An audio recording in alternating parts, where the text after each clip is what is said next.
Mis hermanos, el día de hoy continuamos con la lección 8 de este curso o estas clases acerca del discipulado relacional, como le hemos llamado, a esta práctica que los cristianos deberíamos de acostumbrarnos a llevar a cabo. Esta práctica que no es exclusiva de los oficiales, pero que es responsabilidad de cada creyente, hermanos.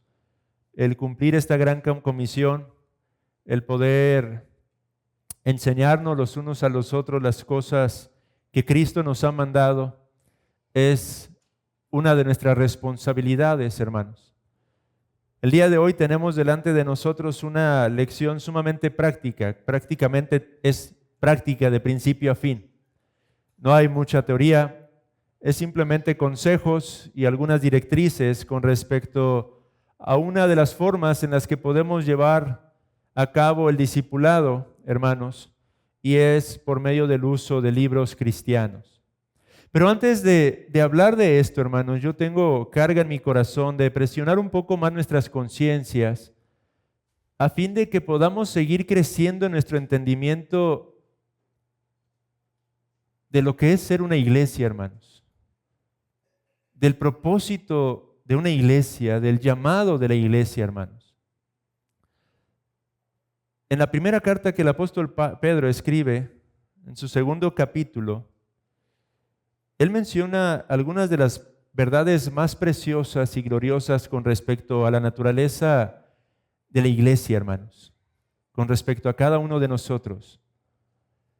Vean en el capítulo 2 de la primera carta de Pedro, versículos 4 y 5,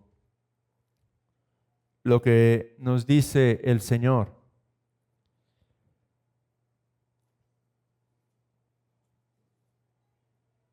Voy a leer desde el versículo 1. Desechando pues toda malicia, todo engaño, hipocresía, envidias y todas las detracciones, desead como niños recién nacidos la leche espiritual no adulterada, para que por ella crezcáis para salvación, si es que habéis gustado la benignidad del Señor. Acercándoos, dice, a Él, piedra viva, desechada ciertamente por los hombres, mas para Dios escogida y preciosa. Vosotros también, como piedras vivas, sed edificados como casa espiritual y sacerdocio santo para ofrecer sacrificios espirituales aceptables a Dios por medio de Jesucristo. Quiero que consideremos un par de minutos lo que la Biblia, lo que la palabra de Dios nos revela a través de esta porción, hermanos. En este texto, el apóstol Pedro, inspirado por el Espíritu Santo, nos está llevando a considerar la naturaleza de la iglesia, hermanos. Y la iglesia, nosotros lo sabemos bien, no es un edificio, no es una edificación de piedra, de material. La iglesia la conformamos todos y cada uno de nosotros, aquellos que por gracia hemos sido rescatados, aquellos que por gracia hemos creído en Jesús como nuestro Salvador y como nuestro Señor, aquellos que hemos sido unidos a Él espiritualmente.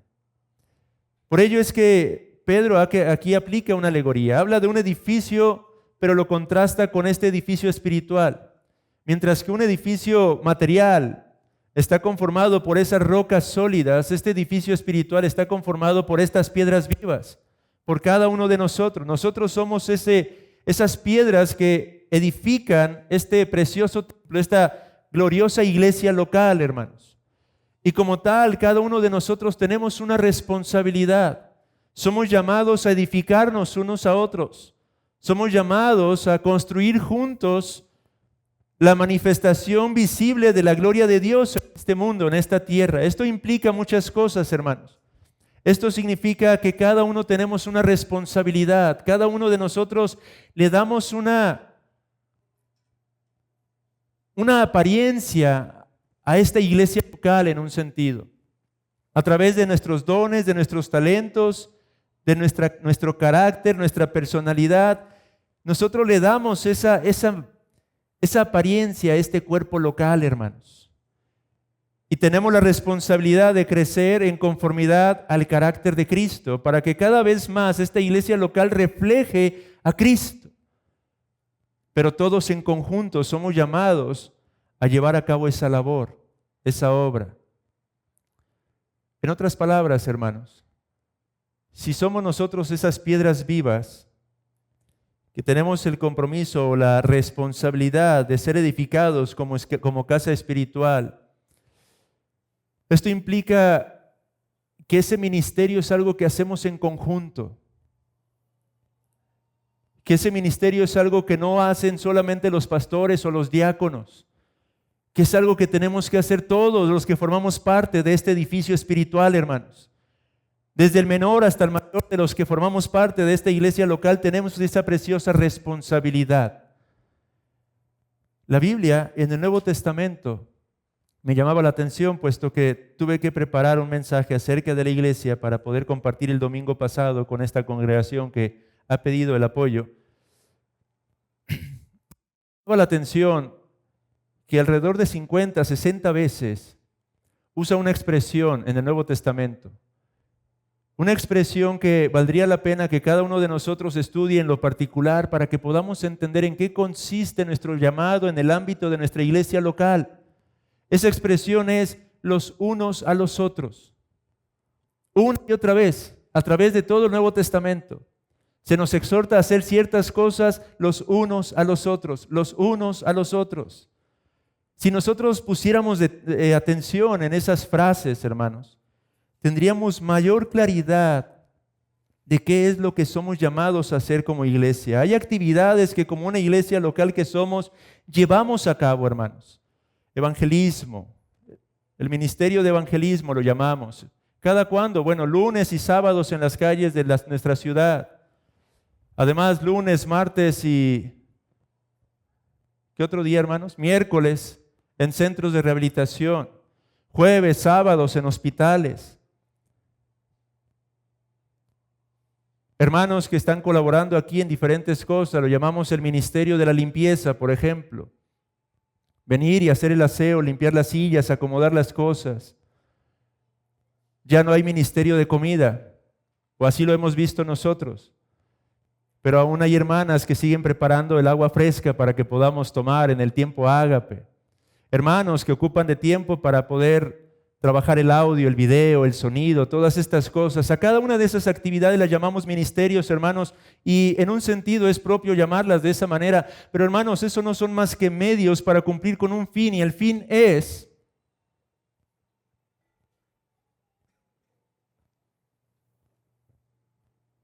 los unos a los otros. Ejemplos de estos, los unos a los otros, en Hebreos 3:13, por ejemplo, nos dice, exhortaos los unos a los otros. Y exhortaos, lo he dicho otras veces, no se refiere a regañarnos los unos a los otros, aunque a veces es necesario. Se refiere al estar cerca los unos de los otros, juntos los unos de los otros, acompañándonos los unos a los otros en medio del peregrinar, de las luchas, de las dificultades. Primera Tesalonicenses 4:18 dice, alentaos los unos a los otros. Primera Tesalonicenses 5:11 nos dice, animaos los unos a los otros y edificaos los unos a los otros. Colosenses 3:13 nos dice, soportaos los unos a los otros y perdonaos los unos a los otros. Gálatas 6:2 nos dice, llevad las cargas los unos de los otros. Primera de Juan 4:11, amaos los unos a los otros. Eso es el ministerio de la iglesia, hermanos. Ese es el llamado y el propósito de la iglesia. Ese unos a otros es la clave para entender lo que implica ser piedra viva en este cuerpo local, hermanos. Y en ese sentido y en ese contexto, ¿por qué estoy mencionando todo esto? Además de la carga, porque quiero enfatizar el punto, hermanos, de que el discipulado es parte de ese los unos a los otros. Pero otra vez, es un medio para ese fin. Es uno de muchos otros medios que Dios pone a nuestra disposición para que podamos mostrar ese amor práctico los unos a los otros, para que podamos llevar las cargas los unos de los otros, para que podamos alentarnos y animarnos los unos a los otros, para que podamos amarnos los unos a los otros. Este es uno de muchos medios que podemos emplear si lo hacemos con sabiduría, para cumplir con nuestro verdadero propósito, hermanos, que es poder crecer juntos en conformidad al carácter de Cristo. Y otra vez, hermanos, esta es una labor de cada una de esas piedras vivas, es decir, de cada uno de ustedes que forman parte de esta iglesia local. No es la labor del pastor solamente, o de los diáconos. Si eres miembro de esta iglesia local, es tu labor, hermano. Es tu llamado. Es nuestro llamado, nuestro precioso llamado, hermanos.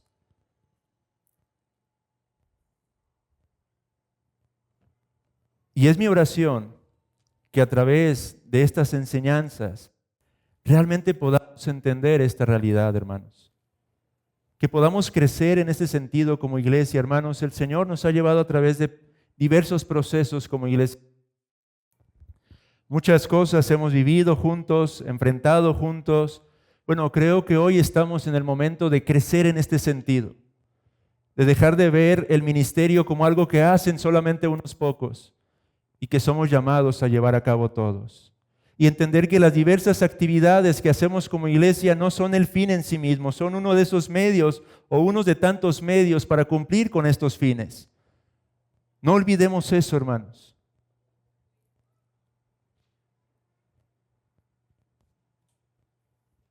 Y en ese sentido, por ello, espero que estas enseñanzas puedan ser de utilidad, que seamos más capaces de cumplir con este precioso llamado que Dios nos ha dado de ser esas piedras vivas dispuestas a edificarnos mutuamente, crecer y caminar juntos, hermanos, a través de la Escritura, a través de la palabra de Dios.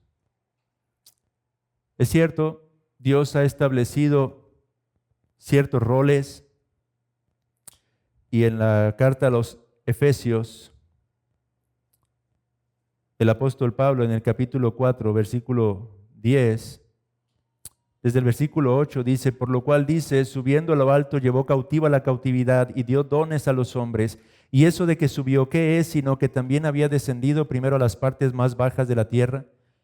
El que descendió es el mismo que también subió por encima de todos los cielos para llenarlo todo. Y él mismo constituyó a unos apóstoles, a otros profetas, a otros evangelistas, a otros pastores y maestros, a fin de perfeccionar a los santos para la obra del ministerio, para la edificación del cuerpo de Cristo, hasta que todos lleguemos a la unidad de la fe y del conocimiento del Hijo de Dios, a un varón perfecto, a la medida de la estatura de la plenitud de Cristo, para que ya no seamos niños fluctuantes, llevados por doquiera de todo viento de doctrina, por estratagema de hombres para engañar, emplean con astucia las artimañas del error, sino que siguiendo la verdad en amor, crezcamos en todo en aquel que es la cabeza, esto es Cristo, de quien todo el cuerpo, bien concertado y unido entre sí por todas las coyunturas que se ayudan mutuamente, según la actividad propia de cada miembro, recibe su crecimiento para ir edificándose en amor.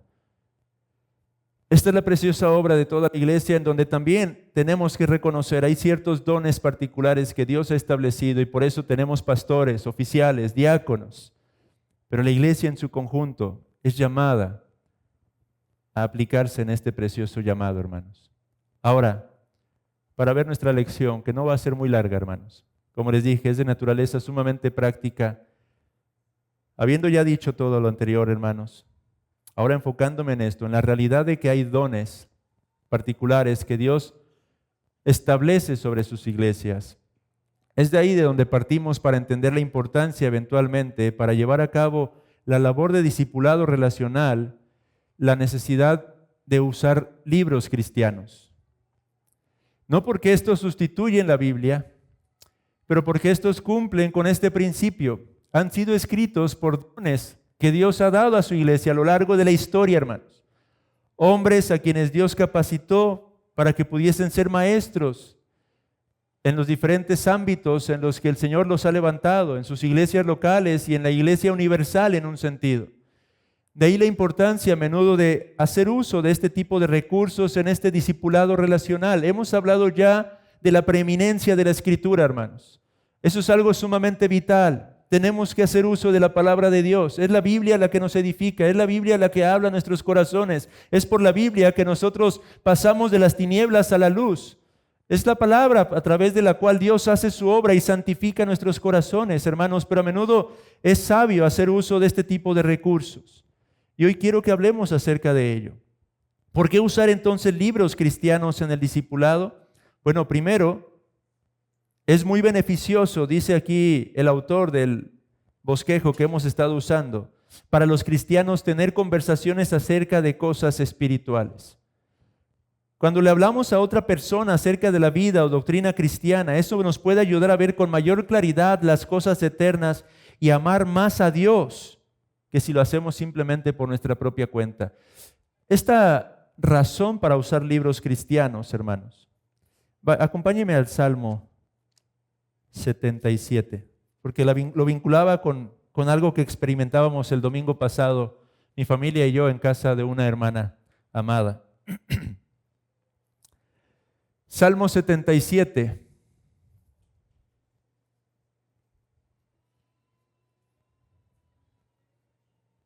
Y vea versículos 11 y 12. Hablaba de esto también el miércoles en la reunión de oración. Lo voy a mencionar brevemente aquí porque creo que es un respaldo bíblico de lo que estamos mencionando como una razón para usar libros cristianos. Observe lo que dice aquí. Me acordaré de las obras de Jehová, sí, haré yo memoria de tus maravillas antiguas. Meditaré en todas tus obras y hablaré de tus hechos, dice el salmista. El contexto de estas palabras, hermanos, es de un hombre que se encuentra deprimido, ansioso, cabizbajo, que se siente lejano de la presencia de su Dios, que de pronto tiene dudas e inquietudes en su corazón, su fe está flaqueando, está menguando aparentemente, pero en algún momento este creyente despierta y es sacudido en su conciencia y se da cuenta de que el problema no es Dios, el problema está en su propio corazón. Enfermedad mía es esta, dice anteriormente. Dice, ya sé qué voy a hacer y menciona 3 cosas. Bueno, voy a recordar las obras del Señor. Sí, tengo que hacer memoria de las obras del Señor. Número 1. Número 2, tengo que meditar en ellas. Versículo 12. Y número 3, tengo que hablar acerca de ellas. Tengo que expresar estas cosas que Dios ha hecho en mi propia vida. Bueno, eso es algo que tenemos que hacer los cristianos para poder perseverar en nuestra confianza en Dios, aún en momentos de dificultad. Y en un sentido, cuando nosotros leemos literatura cristiana, es como tener una conversación con una persona que no puede estar con nosotros personalmente. Es decir, nos habla de las cosas que Dios ha hecho, de las cosas que Él ha obrado en su propia vida, dependiendo de la naturaleza del libro que esté leyendo. Uno de nuestros hermanos compartía en el grupo.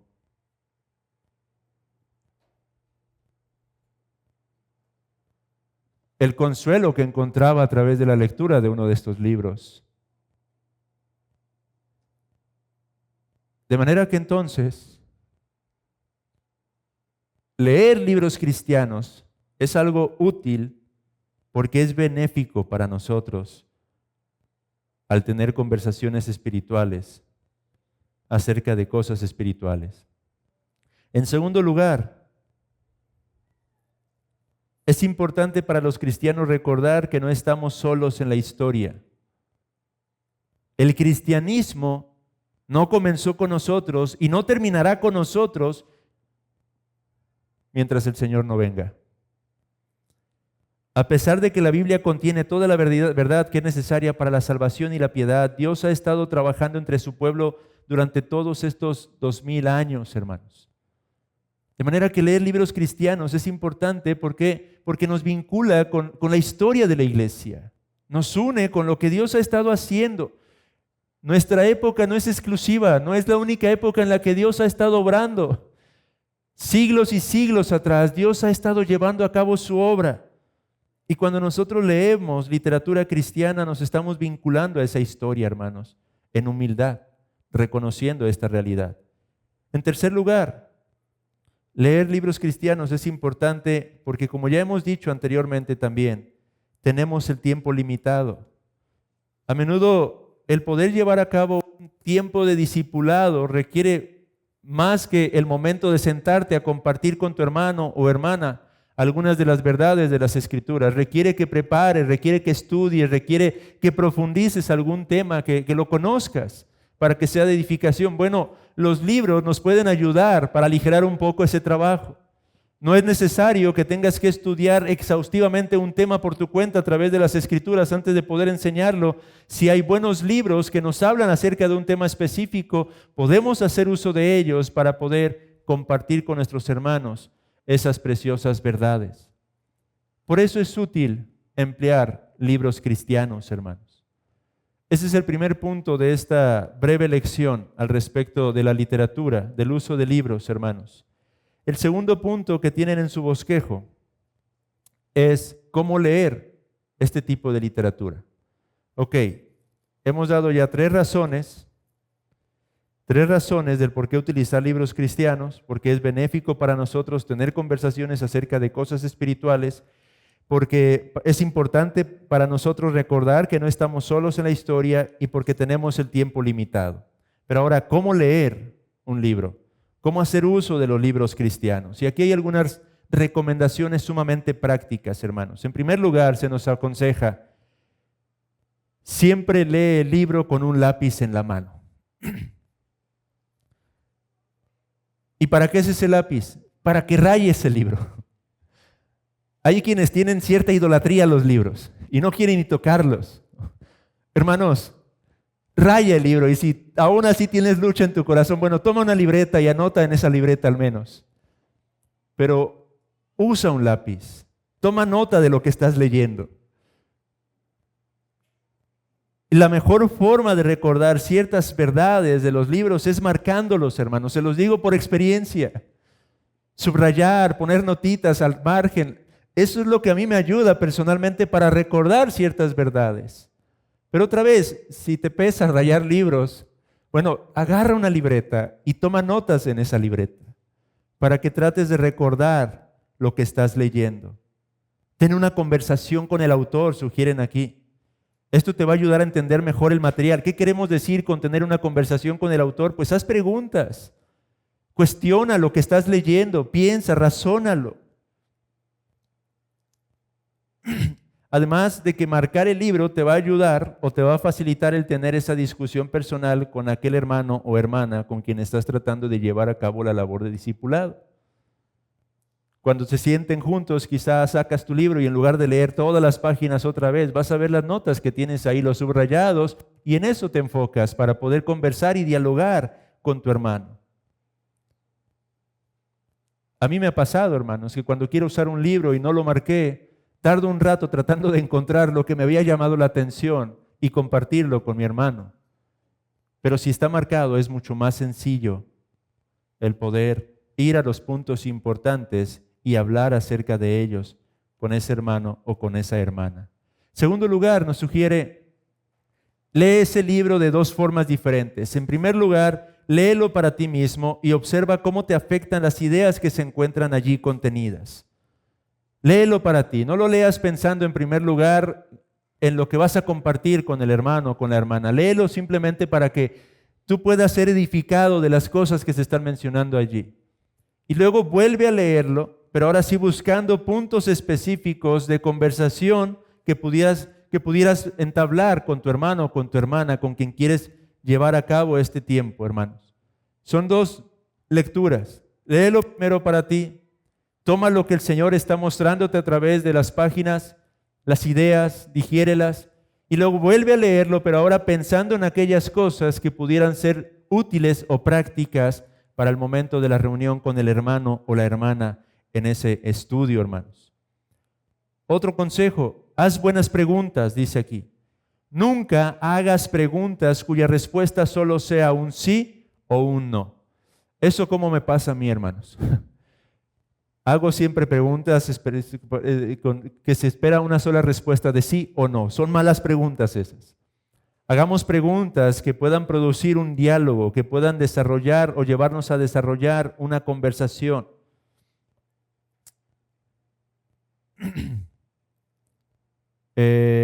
pregunte cosas como, ¿por qué es importante que el autor piense que Jesús es Dios? ¿O por qué es eso importante con relación a lo que él dijo en esta otra parte?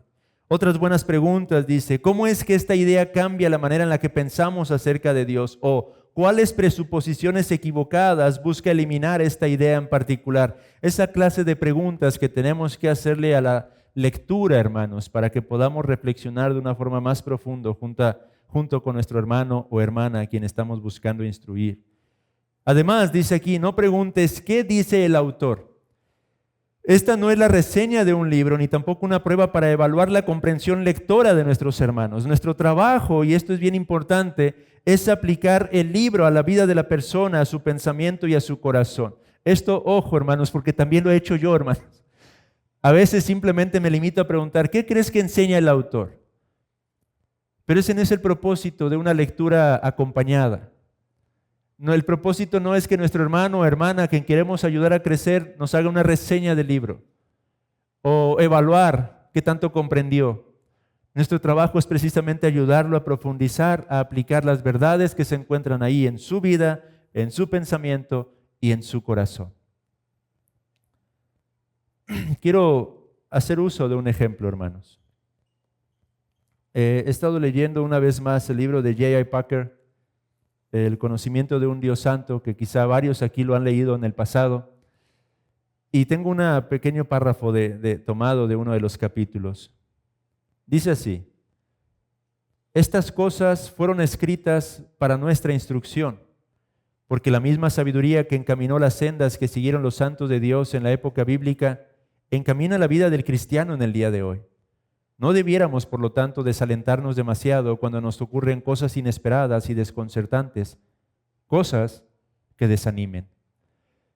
Esta es una porción extraída del capítulo que habla acerca de la sabiduría de Dios. En este libro, Packer expresa o habla acerca de ciertos atributos de Dios y cómo es que estos deberían impactar nuestras vidas y cómo nos relacionamos con estos atributos. Y en este párrafo en particular, por ejemplo, Packer está hablando acerca de las dificultades que a menudo ocurren en nuestras vidas, aflicciones, cosas que no esperaríamos, ¿sí?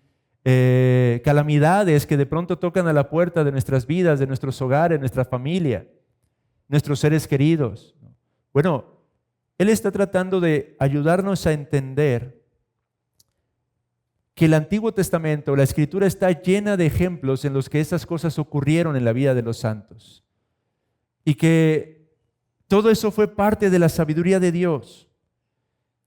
Sabiduría que tenía el propósito de obrar en nuestras vidas de forma particular, o tenía propósito de obrar en las vidas de esos creyentes de forma particular, y de la misma manera tienen el propósito de obrar en nuestras propias vidas de forma particular. Ahora, algunas preguntas que podríamos hacer quizá a esta sección de este libro sería, ¿qué significa esto? ¿Qué significa el hecho de que la sabiduría de Dios, que encaminó las sendas que siguieron los santos de Dios en la época antigua, es la misma sabiduría que encamina nuestra vida en nuestros días? Esa es una pregunta que podríamos hacer a esto. Otra pregunta que podríamos hacer con respecto a esto: ¿cómo pueden las dificultades que el Señor permite que enfrentemos desarrollar cosas como nuestra paciencia, por ejemplo, o nuestra compasión, o nuestra humildad, o la mansedumbre? Son preguntas que podríamos hacer a esta porción en particular de este libro. Otra pregunta: si lo piensas detenidamente, ¿podrías señalar alguna ocasión en la que esto ya se ha visto cumplido en tu vida? Es decir, ¿puedes recordar algún momento en el que alguna aflicción produjo eventualmente un bien en tu carácter, un crecimiento en tu carácter espiritual? Y compartir y dialogar con tu hermano o hermana acerca de estas verdades, ¿no? Para poder aplicar esto a nuestros corazones. Quizá tú mismo puedas pensar en momentos del pasado en los que viviste alguna aflicción fuerte, pero posteriormente viste cómo esto trabajó en tu propio corazón Y puedes compartir esto con tu hermano para edificarlo al tiempo que le haces la pregunta a él. Ahora compárteme tú algún momento del pasado para que podamos ver cómo realmente se ha cumplido esta realidad en nuestras propias vidas y se seguirá cumpliendo, no importa lo que pase ahora o en el futuro. Dios es sabio. Este es un ejemplo práctico, hermanos, de cómo leer y cómo sentarnos a aplicar esto en la conciencia y en el corazón de nuestros hermanos. Podemos ver entonces cuán útil puede ser esto, hermanos. Cuán práctico puede ser esto. Ahora, tercer punto, escogiendo un libro. Existen principalmente dos tipos de libros que podemos escoger para leerlos junto con un hermano o una hermana: los doctrinales y los devocionales. Los libros doctrinales trabajarán más directamente con la enseñanza cristiana. Tienen la naturaleza de ser más didácticos y sistemáticos y tratan de enseñar verdades acerca de la fe cristiana. En contraste, los libros devocionales lo que hacen es buscar tomar la verdad que ya conocemos y aplicarla de una forma necesaria a nuestra vida. Ahora, dicho esto, como comenta aquí el autor, la gran mayoría de los libros cristianos, aunque algunos tienen un énfasis doctrinal, generalmente también abordan un aspecto devocional. Y algunos, aunque tienen un énfasis devocional, también abordan un aspecto doctrinal. Creo que rara vez, más bien, si es un buen libro, yo diría que nunca pueden estar completamente separadas ambas cosas. Pero debido a su énfasis, podemos identificar algunos libros como doctrinales y algunos como devocionales. ¿Cuál de los dos escoger? Bueno, tenemos que escoger a la luz de la necesidad e interés que pudiera tener aquel hermano o hermana a quien queremos ayudar a crecer. Si es un hermano recién nacido, hermanos, yo los animaría a no tomar un devocional, sino algo doctrinal, porque al final nuestra devoción surge del conocimiento más firme y sólido de las verdades eternas. Quizá es un hermano que ya tiene más tiempo en la fe, a lo mejor es bueno tomar un devocional para poder llevar a la práctica cosas en medio de nuestra lucha y nuestro peregrinar de este lado de la eternidad, hermanos. Y otra recomendación en este punto: tengamos cuidado de no escoger libros basados únicamente en el título. Muchos cristianos podemos caer en esa trampa. Vemos un título que nos parece interesante, lo leemos y posteriormente nos damos cuenta que fue escrito por algún hombre liberal que niega por completo la divinidad de nuestro Señor Jesucristo. Procuremos escoger libros mejor por su autor y no tanto por su título. Busquemos algunos autores de confianza, leamos sus obras y a partir de ahí avancemos. Ahora, en ese sentido, hermanos, pidamos consejo. Si no conozco muchos autores, pidamos consejo. Preguntemos, hermano, ¿conoces algún libro que aborde este tema en particular de algún buen autor? En nuestra librería o la librería Sacra Teología, pues hay buenos títulos, hermanos. Pregúntenle al hermano Carlos. Él los ha leído todos. Pídanle recomendaciones al hermano para que puedan escoger un buen material. Además de libros, hay otras cosas que también podemos leer. Por ejemplo, otra forma es la confesión de fe, hermanos. A lo mejor no tomamos un libro, pero tomemos nuestra confesión de fe y vayamos estudiando las doctrinas que se encuentran allí enunciadas, hermanos. Conozcamos la verdad, conozcamos el fundamento sobre el cual esta iglesia dice estar establecida. Leamos la confesión de fe. También podríamos leer algunos artículos de fuentes cristianas y tomarlos para poder compartir con nuestros hermanos. Y algunas recomendaciones de libros que pudiera dar, hermanos. Empecé a hacer la lista y dije, no voy a acabar nunca, pero venían a mi mente algunos libros que yo podría recomendar en estos momentos. Es precisamente El conocimiento del Dios Santo de J.I. Packer. De hecho, no sé las nuevas ediciones, pero la que yo tengo incluso hasta trae guía de estudio al final. Ya nos tiene las preguntas hechas para que no tengamos que quebrarnos la cabeza haciendo preguntas. Recientemente un hermano está leyendo un libro junto con algunos jovencitos que, si no me equivoco, se llama No desperdicies tu tiempo, de John Piper. Como varones estamos leyendo un libro de Thomas Watson, La imagen del hombre piadoso. Es un buen libro también que podemos leer. A los matrimonios a menudo les recomiendo leer ¿Qué estabas esperando?, de Paul Tripp, un libro que les va a ayudar a buscar la gracia en medio de su hogar, de su matrimonio, de su relación. Otro buen libro para las luchas cristianas de John Owen, Victoria sobre el pecado y la tentación. Es un libro excelente para entender la naturaleza de nuestras tentaciones y cómo lidiar, cómo luchar contra ellas. Otro buen libro de Thomas Brooks, Remedios preciosos contra las artimañas de Satanás, para entender en qué consiste, cuál es la naturaleza de nuestra guerra cristiana verdaderamente. Un libro que hace poco una hermana me presentaba y que vi que es muy bueno, de Jerry Bridge, Bienaventurados los humildes, para que podamos crecer en humildad, para que podamos entender nuestro llamado a menguar. Un libro que podría ayudarnos en nuestras relaciones en general, matrimonio, como padres, como hijos, como hermanos en Cristo. La santidad de Dios de R.C. Sproul es un clásico de nuestra época, hermanos, que nos ayuda a considerar la gloria del Dios trascendente, del Dios que es completamente distinto, y crecer en nuestro temor de Dios, hermanos, más que del hombre. Y otro clásico, El progreso del peregrino, hermano. ¿Ha pensado usted tomar El progreso del peregrino y leerlo con un hermano, con una hermana, para que juntos puedan aprender muchas de las preciosas verdades acerca de la vida cristiana? Y yo sé que muchos de aquí podrían agregar más y más y más títulos, hermanos. Pero estos son algunos de esos libros que pueden ser de bendición si lo tomamos y lo leemos juntamente con alguien más, ¿sí? Así que, hermanos, voy a concluir aquí. El autor en la lección pone un último punto y nos dice cómo comenzar a leer un libro con alguien.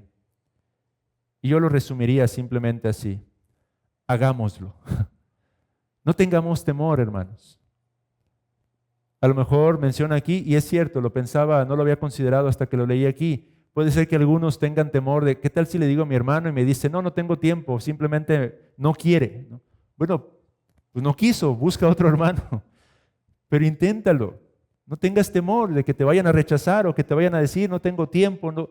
Busca, hermano, ora al Señor.